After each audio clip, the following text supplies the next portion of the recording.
تالیوں میں ہنسنے۔ اور میرے مکتب پیارے ساتھیوں، السلام علیکم۔ آج میرے تقریر کا عنوان ہے تعلیم۔ تعلیم سکھاتی ہے جینے کا سلیقہ، تعلیم سکھاتی ہے جینے کا سلیقہ۔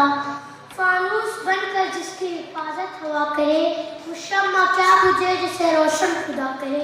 معزز سامعین، پہلی وحی بھی اقرا یعنی پڑھ کے نام سے نازل ہوئی، پر اس رب کے نام سے جس نے تجھے پیدا کیا، اور پھر یہی تعلیم ہے جس کی بدولت انسان اپنے زور باہو پر ترقی کرتا ہے، اور پھر علم کے سمندر پہ غوطے لگاتا ہے، اور پھر اکیل سی سوئی سے لے کر بھاری بھرکم جہاز پر اپنے نام کے ٹھپے لگواتا ہے، اور پھر اعلان کرتا ہے میرے ہاتھ میں قلم ہے میرے ذہن میں اجالا، میرے ہاتھ میں قلم ہے میرے ذہن میں اجالا، مجھے کیا دبا سکے گا کوئی ظلمتوں کا پالا، مجھے فکر اپنے عالم تجھے اپنی ذات کا غم، میں طلوع ہو رہا